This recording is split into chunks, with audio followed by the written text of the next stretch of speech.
Have you ever wondered what you will see in the final moments before death? Not what people imagine, not what movies show, but what actually happens when the soul stands on the edge of eternity. Because across centuries, across cultures, across testimonies whispered from hospital beds and battlefields, a pattern begins to emerge. And strangely, quietly, the Bible seems to have already spoken about it. Long before modern science, long before near-death experiences were studied, there were words, ancient, mysterious, describing what a human being might encounter in those final moments. So the question is not just what happens when we die. The question is, what do we see right before it? Imagine this, a room, quiet, almost still. The sound of breathing, slow, fragile, fading. Time begins to feel different, not faster, not slower, just distant. And then something shifts. Many who have stood at the edge of death describe a moment where the physical world begins to loosen its grip. The body is still there, the room is still there, but something deeper, something unseen begins to open. The Bible describes this moment in a way that is both subtle and deeply powerful.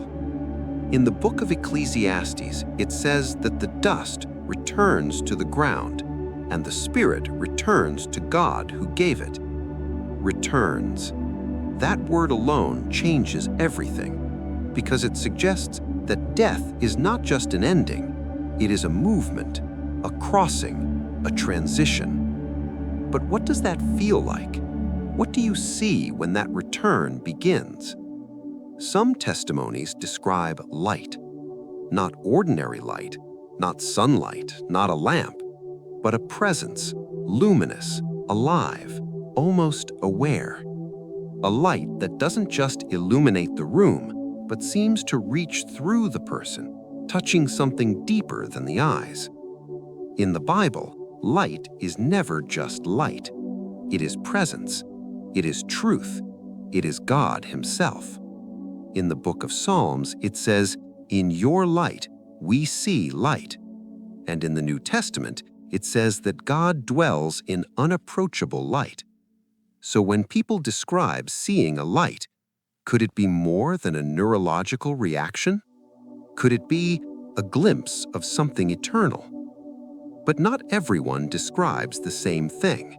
Some speak of clarity, a sudden, overwhelming awareness, as if, for the first time, everything makes sense. Moments from their life begin to surface, not randomly, but meaningfully. Conversations, choices, regrets, acts of kindness. It's not just memory, it feels like understanding. The Bible speaks of a moment where everything hidden is brought into the light, where every deed is revealed, not in a cruel way, but in a way that is undeniable. What if, in those final moments, the soul begins to see itself clearly, without excuses, without illusions, just truth? And then there are those who describe something even more profound, a presence, not seen with the eyes, but known, felt, recognized. Some describe it as peace, deeper than anything they've ever known. Others describe it as overwhelming, almost too powerful to fully grasp. In the Bible, when people encounter divine presence, they often struggle to describe it. They fall silent. They fall to their knees. They say things like, "I have seen the Lord," because some realities are beyond language. And yet, there is another side to this. Not all experiences are peaceful. Some describe fear, not just fear of dying, but something deeper, a sense of separation, a weight, a heaviness.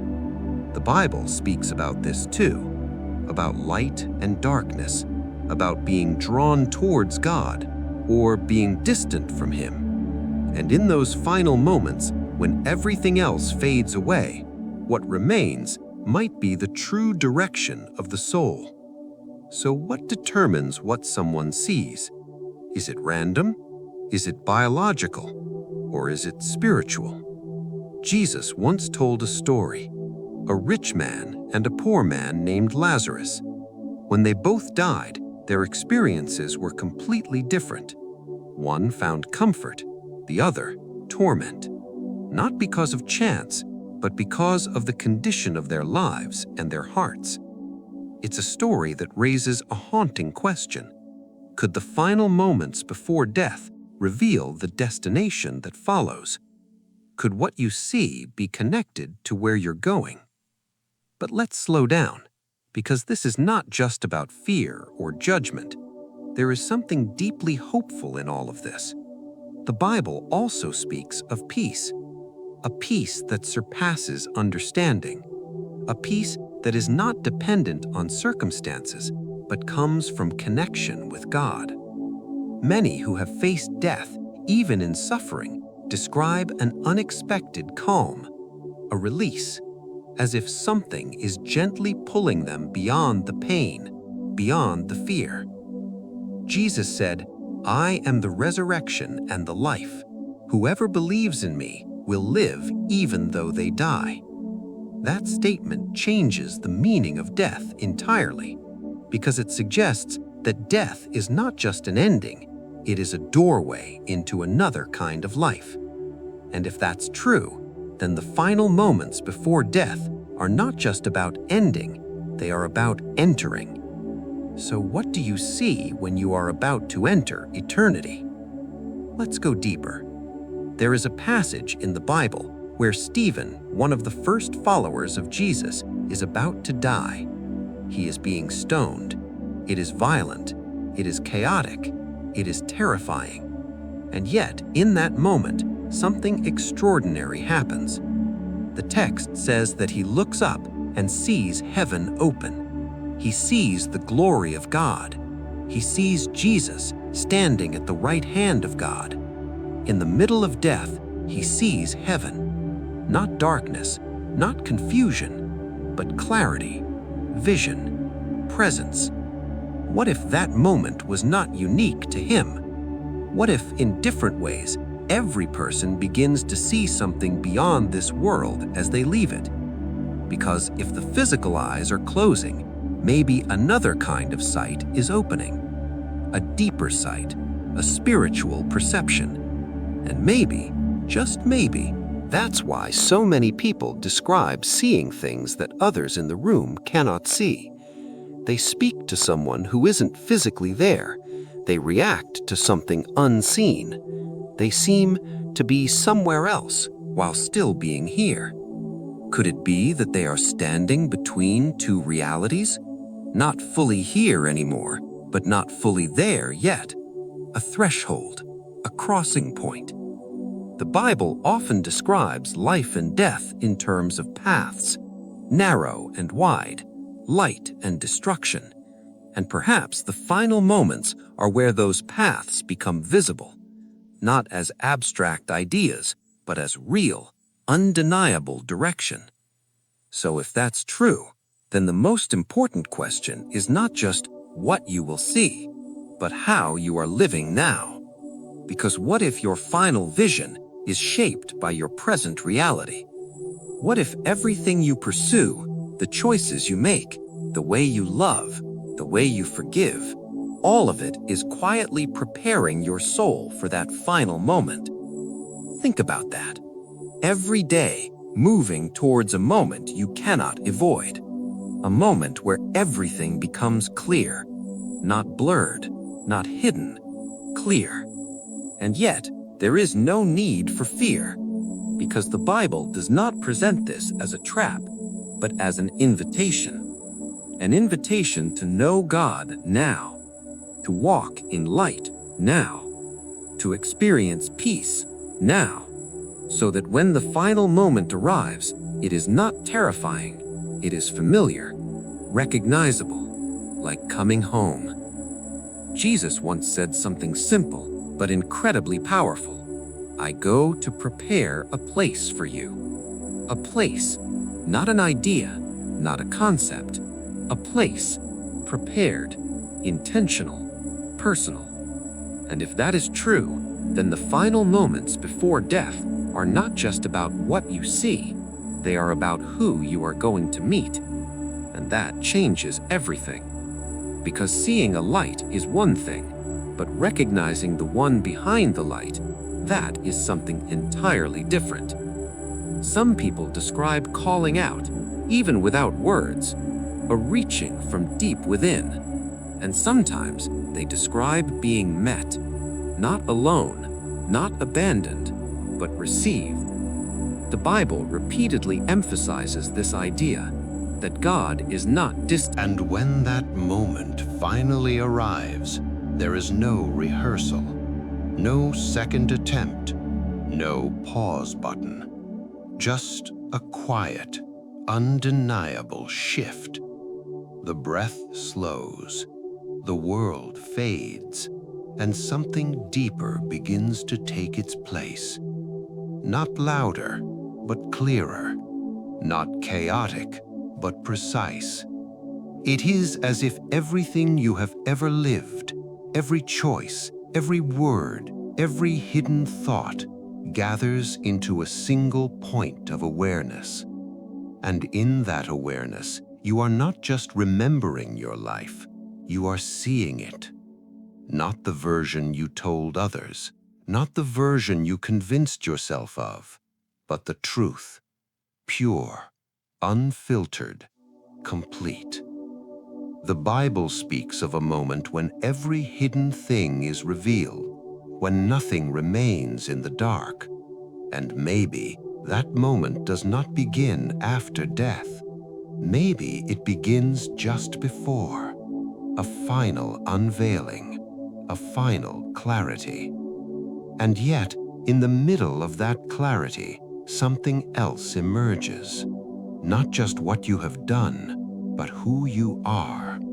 Because beyond the memories, beyond the actions, there is the condition of the soul. And the soul knows. It recognizes light, or it resists it. It moves toward peace, or it pulls away. There is no pretending here, no performance, only truth. And then there is that presence again, closer now, not distant, not abstract, but real, undeniable.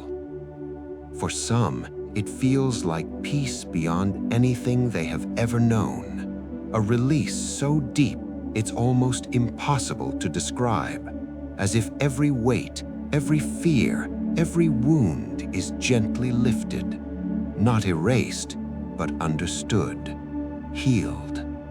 And in that moment, there is no rush, no panic, only a quiet invitation. Come. Others experience something different, a tension, a resistance, a sense of distance that suddenly feels unbearable. Not because something is being forced upon them, but because something within them is not aligned. The Bible speaks of light and how not everyone is comfortable in it, because light reveals. And when everything is revealed, the soul responds, naturally, honestly, completely. So the final moments are not just about what appears around you, they are about what awakens within you. And this is where everything becomes deeply personal, because no two lives are the same, no two journeys are identical, and yet the destination, the crossing, is something we all share. You, me, everyone. And maybe that is why this question matters so much, not out of fear, but out of truth. Because if those final moments are real, if they carry meaning, if they reveal something eternal, then they are not disconnected from how we live now. They are connected, intimately, quietly, every single day. Every act of love, every moment of forgiveness, every time you choose truth over comfort, light over darkness, it shapes something within you, something that one day awaken fully. And when it does, it will not feel foreign. It will feel familiar, like a language you've been learning your whole life, finally understood. The Bible never presents this as a mystery meant to trap you. It presents it as a truth meant to prepare you, not to scare, but to awaken, not to confuse, but to clarify. Because at the center of all of this is not death, it is relationship. It is the idea that beyond the final breath, there is someone, not something, someone who knows you, who has always known you, and who, according to the scriptures, has been calling you long before that final moment ever arrives. So when the light appears, when the veil begins to lift, when the boundaries of this world begin to dissolve, the question is not just, what is happening to me? The question becomes, do I recognize this? Do I recognize Him? Because the Bible does not just speak about seeing, it speaks about knowing, and there is a difference. Seeing can be distant, knowing is personal, and in those final moments, that difference may become everything. So what will you see before you die? Maybe a light, maybe a presence, maybe the truth of your own life revealed in a way you've never experienced before. But beyond all of that, you may encounter something or someone that changes everything in an instant. A moment so clear, so real that nothing else compares.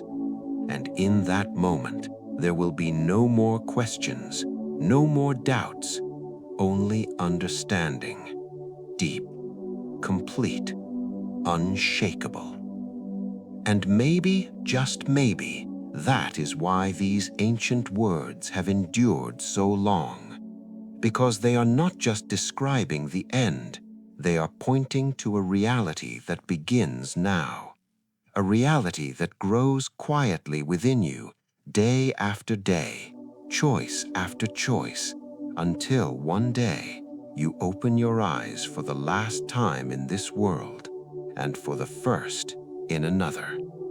And in that first instant beyond the threshold, you will see clearly, fully, eternally, and everything will finally make sense.